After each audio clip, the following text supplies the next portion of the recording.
I had spent a lifetime trying to understand my mother, to comprehend how she seemed to pine for something just out of her reach. I knew she loved my father and me, yet there had always been a barrier between us, a wall that sealed off half of her heart from us, as if she were holding it in reserve. I knew from an early age that I never wanted to be that way. And when I decided I wanted to be a doctor, I threw my entire heart into it. The difference between my mother and me, I'd decided, was that I didn't believe in half measures. I studied again the beautiful man in front of me, reminding myself of all that I'd accomplished and sacrificed, and all that I could still do as a female doctor, and a familiar calm settled on me. I would do my job, and do it well, and work even harder not to derail my focus. I took his vitals, and being satisfied with the results, I picked up his chart again from the table at the foot of his bed to make notations. Despite my frantic and constant reading of the chart during the night in an attempt to guide his treatment, I hadn't noticed his full name or where he was from.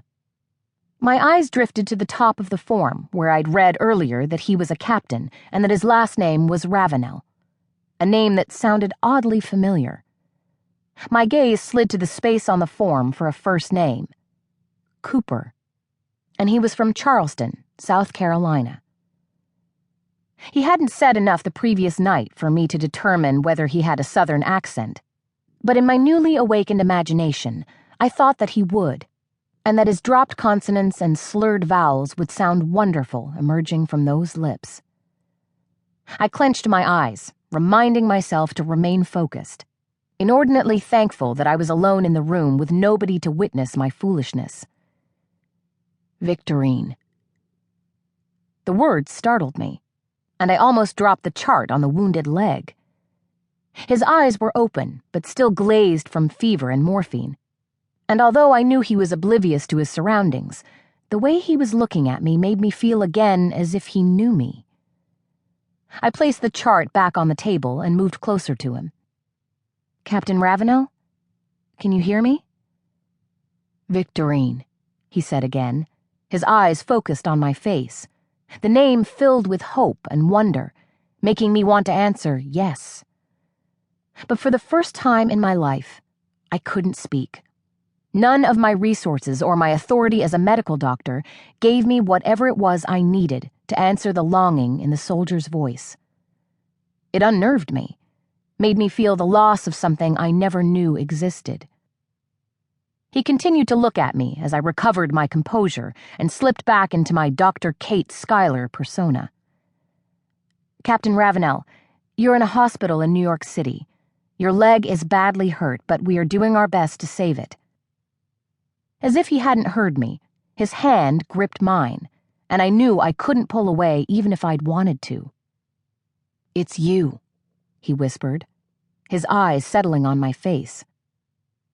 A sensation like hot chocolate sliding down my throat cocooned me so that I was aware only of this man and me, and the heat of our clasped hands. My logical mind tried to reason with me, to tell me that Cooper Ravenel was in a feverish delirium and had no idea who I was. But there was something in his eyes that made me cling to the fallacy that there was something more. I'm here, I managed to say. I'm here to take care of you. I know, he said through dry lips. I knew there was a glass of water on his bedside table and that I should give him some to drink, yet I couldn't look away or drop his hand. Not yet. His words rushed out, like they'd been held back for a long, long time. His sentences broken in the middle as he fought for the energy to speak them. I've been waiting a long time to meet you.